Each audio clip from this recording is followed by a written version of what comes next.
All right, our equipment list for the exercise today is we have an old Harrington & Richardson single shot 12 gauge shotgun, a cool dummy launcher that we got from Gun Dog Supply, 2 6-foot leather leashes, 2 tent stakes, and a seagrass release cord. And that's all we're going to need to help our dogs get steady to the fall.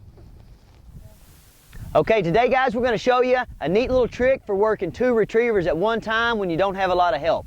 I know a lot of you that watch my videos, you know, you're hobby dog trainers, you're trying to figure out how to do this, and it can be very frustrating, especially when you're working on retrieving and you have 2 dogs and one of them keeps breaking on you, So we can solve this with a nice military surplus tent stake and a cool Granford Brook hatchet here.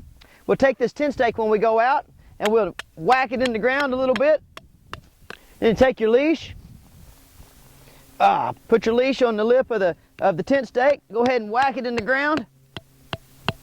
Then I'm going to move over a couple of feet, and now I've got me a tether. And if you'll remember from my other videos, we use these tethers a lot. So my dogs, they're real used to being tethered. So I can tether one, work one, tether one, work one. It's a super simple solution for when you go out and you don't have any help. Because, finding good dog training help, that's the hardest thing. It's hard to get lucky like me and find you a grade A assistant. So now we'll move on to the retrieving part. All right, well, so here's Callie, and let's just pretend she's out here by herself. She's got 2 dogs to work. Hey, those dogs are smart. A lot of times those puppies, especially if you'll look on the left, that's a lab named Deacon. He's about 8 months old, and he's just full of pee and vinegar. He can be a little bit much to work by yourself.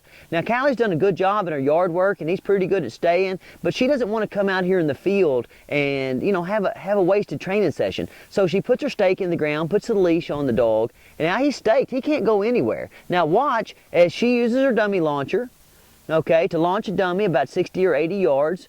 And so these dogs are going to have to wait. See right there, that little impulse, like where the dog on the left, he started to move, right? That leash is there just to remind him. Or, on worst case scenario, he gets up and he runs, but hey, that leash has got him, so he learns that never works. Okay, so now look over here on the right, and that's Floyd. Now, see, he's having to wait, and he's really having to study, and Callie really tries to take the amount of time that he has to wait and study and build it. That's going to build a lot of intensity, and when she finally lets Floyd go, he's going to run like crazy, all right? But okay, this is very important. She made sure she did her yard work, then she did her stake work, and then she did this long patience-building exercise where she'll use a dummy launcher, make Floyd wait and wait and wait, and now she's going to release him to retrieve, and Deacon will have to stay there. Okay, go, Callie.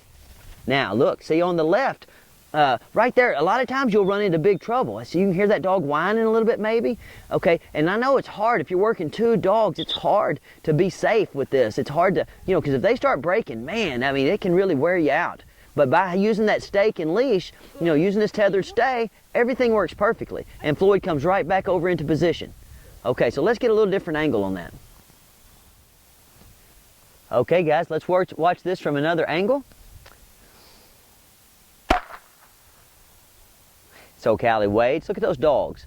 Now, hey, if Callie didn't have that lab on that tether, she could really be in for some trouble here. But what we're going to do, over the course of time, we try to never let the dogs fail.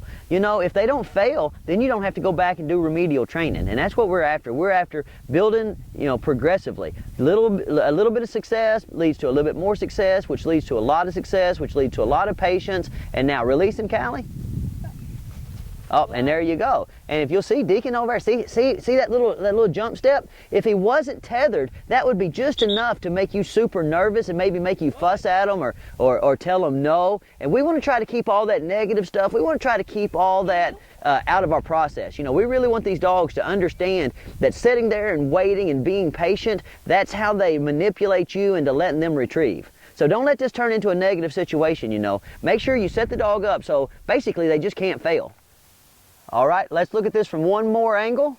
Okay, Callie, go.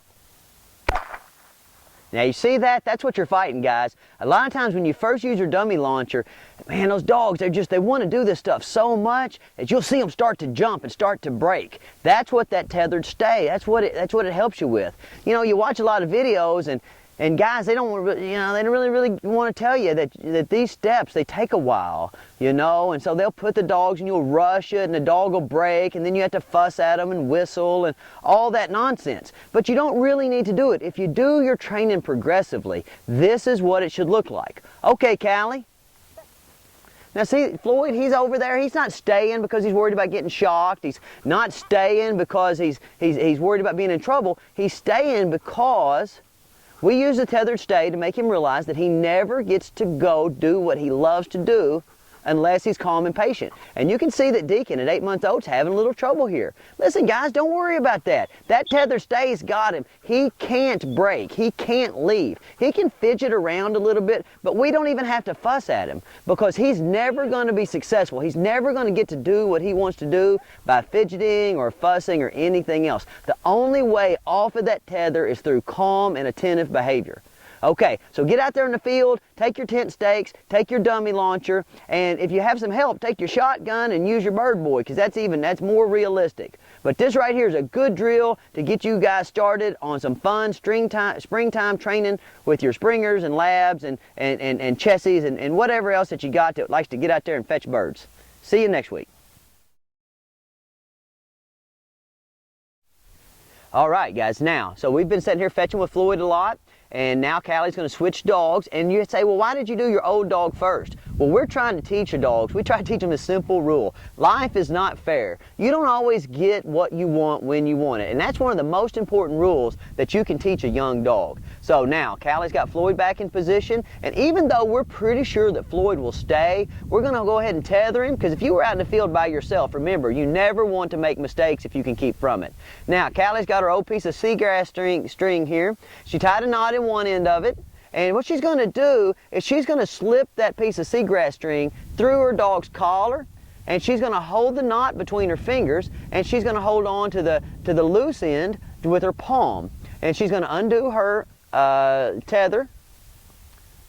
So now she's basically formed her a little release cord, and she's going to put her dummy launcher up to her shoulder, and she's going to shoot it one-handed, and she's going to have her release cord in her other hand so that she has control over her dog. Go, Callie.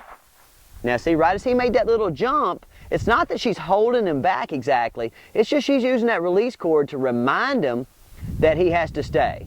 Now she's going to wait for a little while, and then when she's ready, she's going to kind of pat him on the back of the head and open her palm up so the release cord releases, and there he goes. Okay. So that's fun. Just a little addendum to the other clips because I didn't feel like we had went over what we were going to do with a young dog well enough. All right, guys, so get out there and do some training. Hey, put me some videos up. I want to see some videos of you guys out in the field doing some good work.